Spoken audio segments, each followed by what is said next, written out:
Well, yeah, I mean, it's put the worry in me that whenever I travel far away from home, I can get kidnapped, and I have been kidnapped twice and held, on these trumped up charges.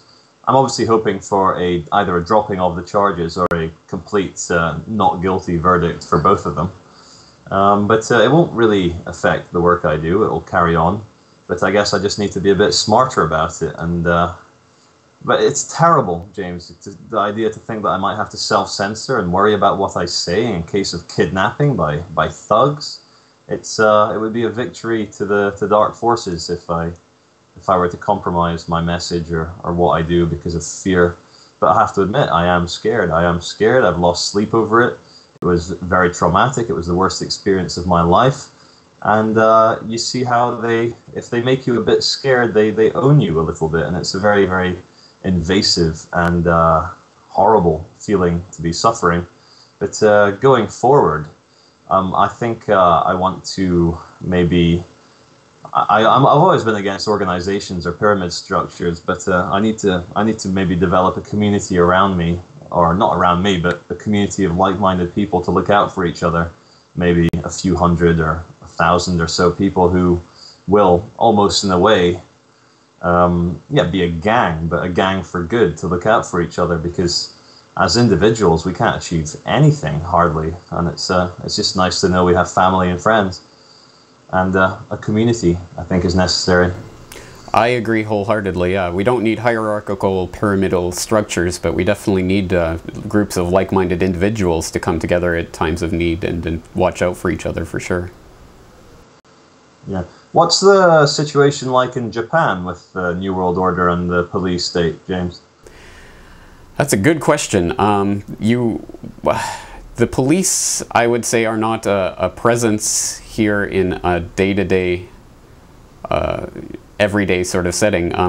There was not a G8, maybe a G8 conference here recently, last year, I believe, and there was a lot of security around that, but there wasn't a lot of protest. I mean, Japan is not known for its violent street protests and things, at least not in the recent years.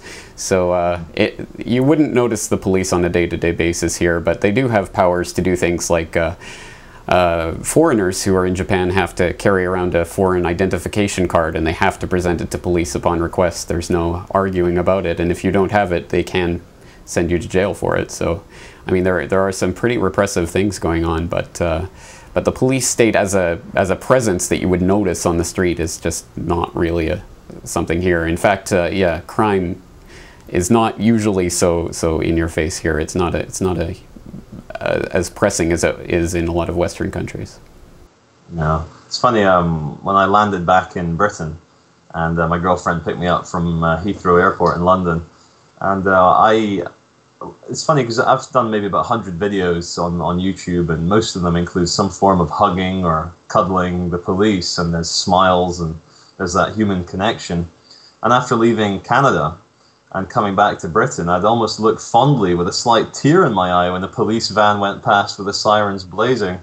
Because you don't, I can't stress enough psychologically how much it is a matter of respect for the public that the police are not armed with pistols.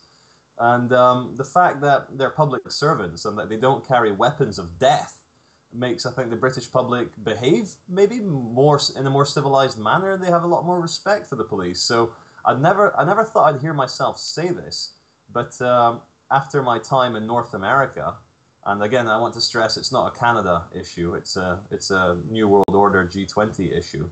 But after my time in Canada dealing with the Toronto thugs, and maybe Torontonians are much more like America because of the proximity to the border. I don't know. But I never thought I'd say that the British police, in a way, missed them, and I missed their reasoned and level approach when dealing with people on the street. It's a much more, perhaps, a psychological police state in Britain, whereas in North America, it's a much more cowboy, physical police state presence. And I can't stress enough how British police, when dealing with an issue of free speech or public performance, they will really scratch their heads and think of ways to not have to arrest you because they don't want to do it. And I could be outside Downing Street, the British equivalent of the White House, with a megaphone, with police sergeants and officers all looking at me, all shouting at me, and they will really kind of bend over backwards to not have to deal with you and not have to do the paperwork. But I can, well, as I saw with my own experience in Toronto, 1 hour of megaphoning led to questioning as to my papers and then an arrest. So, yeah, so what I'm trying to say in a long-winded way is hooray for the British police. Please don't all fall victims to this international brainwashing which your bosses are trying to put under. And one more thing, if I can say one good thing for the British police, which I just want to say as well, they're not paying me to say this. I've got no affiliation with the police. The police chiefs in Britain rejected the Home Office's desire to arm every single police officer with tasers, you know, the electronic torture weapons. Why did the police chiefs reject this extra weaponry, and why was the British Home Office, the Home Secretary, wanting them to have these electronic torture weapons? So hooray for the British police, and thank God they voted against arming all their officers with stun guns. Absolutely. Well, I must admit, after having seen the horrors of the G20, I'm looking forward to seeing more lighthearted interactions with British police and hugging and smiling and laughing and joking rather than armed, well, everyone knows, yes, armed police state officers. All right. Well, absolutely. Well, Charlie, I guess just wrapping things up, is there anything you want to say to the audience out there, or anything you want people to get behind, or that anything they can do to support you at this time? No, I just want to say thank you for all the incredible messages of support I've had, and all the physical support on the ground by the people who came to pick me up outside the Toronto courthouse. I just want people to never lose the faith, never lose the hope that human beings are something worth standing up for, and that it's only through standing up for each other that we can actually discover the divinity of what it means to be a human being. Happiness will only come in helping others, and perhaps I just want to end with this, that it's the people who hurt the most that hurt other people the most.